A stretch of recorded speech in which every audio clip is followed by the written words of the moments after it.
Bonjour à tous et bienvenue. Dans cette vidéo, je vais vous présenter les meilleurs nouveaux films de science-fiction déjà disponibles en 2022. Avant de débuter, assurez-vous de la regarder jusqu'à la fin pour ne rien manquer.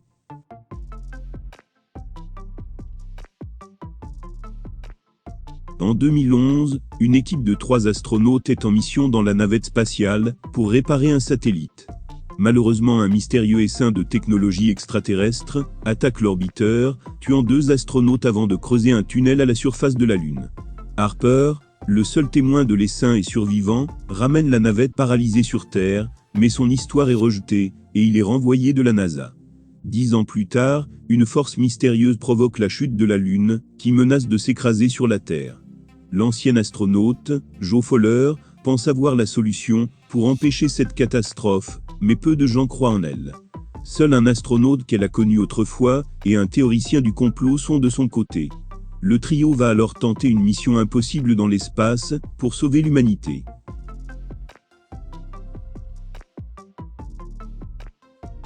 Edward et Alphonse Elric sont des jeunes alchimistes qui voyagent à travers le monde à la recherche des secrets de la pierre philosophale.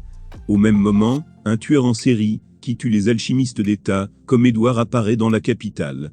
Personne ne connaît ses motivations, et le seul indice que les autorités ont sur son identité est la grande cicatrice qu'il a sur le front.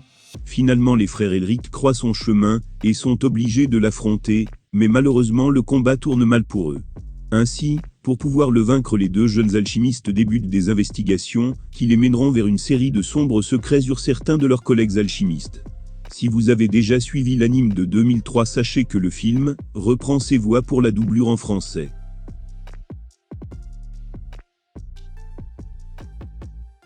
José Manuel et les autres membres de l'association ufologique OVNI Levante se réunissent chaque semaine pour échanger des informations sur les messages extraterrestres et les enlèvements. Malheureusement pour eux, Julio, le chef de l'association, meurt subitement. C'est une terrible nouvelle pour tous les membres d'OVNI Levante, qui sont tristes et choqués par l'événement.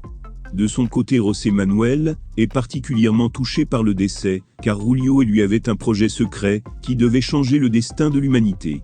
Maintenant, il devra le mener à bien en solitaire. Pendant ce temps, la police recherche une petite fille qui a disparu quelques semaines auparavant.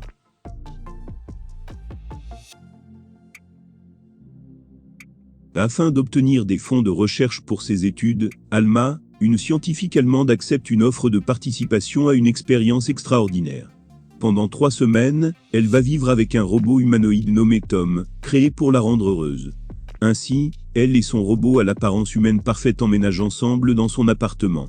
Très rapidement, Tom se met au travail. Il fait tout ce qui, selon les statistiques, peut rendre heureuse une femme allemande, mais Alma semble ne rien apprécier. Pour elle, Tom n'est qu'un robot, et point final. Maintenant, si Tom veut parvenir à remplir sa mission, il doit s'adapter à Alma.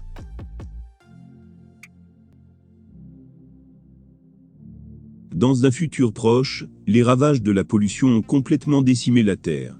Pietro, surnommé Mondokan, et son copain Christian, souffrant d'épilepsie, ont grandi ensemble dans ce monde apocalyptique. Ils rêvent d'échapper à leur vie misérable loin des ruines de la ville.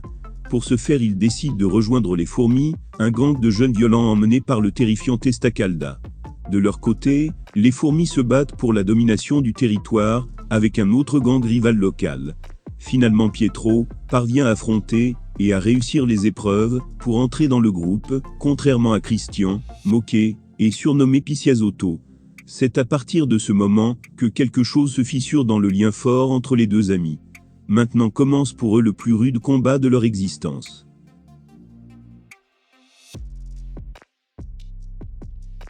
Après avoir assisté impuissant au suicide de son ex-mari, Harper fuit Londres et se retire seul dans un manoir isolé dans la campagne anglaise idyllique, espérant y trouver assez de réconfort pour se rétablir. Mais la guérison, comme le changement, prend du temps. De plus, hanté par des souvenirs douloureux et une culpabilité insupportable, Harper a soif de rédemption. Ainsi, pour se détendre, elle mène des explorations dans les alentours, et c'est là que de nouveaux tourments l'emportent. En effet, derrière les paysages locaux luxuriants se cachent de terribles événements, et quelqu'un, ou quelque chose dans les bois environnants semble la traquer. Petit à petit, ce qui n'est au départ qu'une crainte latente devient un cauchemar total, et Harper se retrouve hanté par ses souvenirs et ses peurs les plus sombres. Maintenant, il n'y a nulle part où elle peut se cacher. Soit elle meurt, soit elle vit.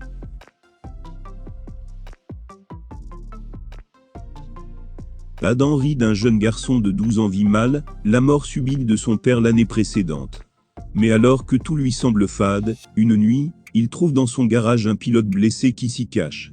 Ce mystérieux pilote s'avère être une version de lui-même provenant d'un futur, où le voyage dans le temps en est à ses débuts. Il a tout risqué dans le cadre d'une mission secrète. Maintenant ensemble, ils doivent se lancer dans une aventure dans le passé, pour retrouver leur père, arranger les choses, et sauver le monde. Mais malheureusement pour eux leurs ennemis les talonnent, prêts à tout pour les arrêter. S'ajoutant aux défis de la mission, les deux Adam découvrent qu'ils ne s'aiment vraiment pas beaucoup, mais s'ils veulent sauver le monde, ils doivent d'abord trouver comment s'entendre.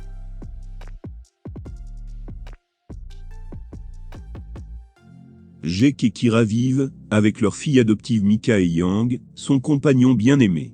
Yang est un androïde de compagnie, qu'ils ont acheté à une société de robotique. Leur vie est paisible et joyeuse. Malheureusement Yang se met en panne d'un seul coup, et donc Mika est bouleversée. Pour la calmer Jake cherche un moyen de le réparer, mais il s'avère que c'est peine perdue.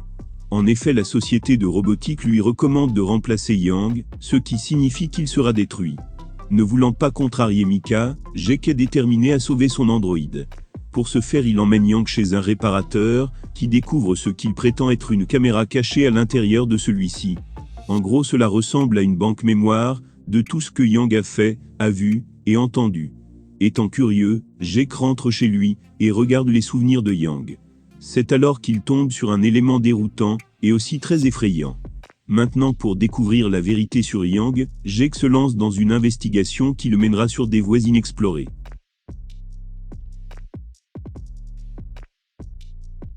Dans un futur proche, les écosystèmes se sont effondrés.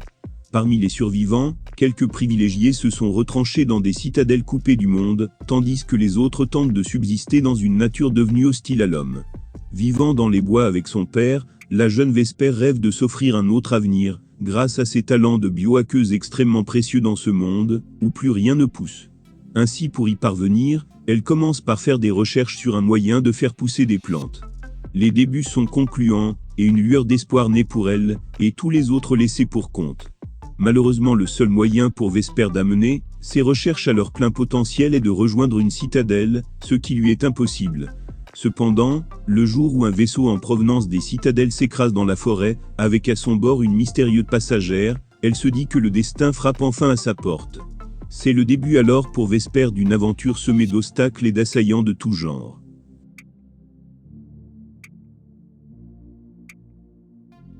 Evelyn est complètement à bout de nerfs. En effet sa laverie est au bord de la faillite et son mari Waymond veut divorcer.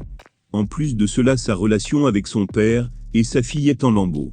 C'est alors qu'elle fait la connaissance d'Alpha Waymond. Ce dernier est une version alternative de son époux. Il lui explique que de nombreux univers parallèles existent, car chaque choix que nous faisons engendre la création d'un nouvel univers. Ainsi les habitants d'Alphaverse, sa planète d'origine ont développé une technologie permettant d'accéder aux compétences, aux souvenirs et aux corps de leurs homologues des univers parallèles pour les utiliser. Mais malheureusement une entité maléfique nommée Jobutupaki utilise cette technologie pour détruire le multivers. Seule Evelyn peut l'arrêter, car elle est la créatrice de la dite technologie. Si vous n'aimez pas réfléchir devant un film ne le regardez pas, mais si au contraire vous aimez le faire, ce film est fait pour vous.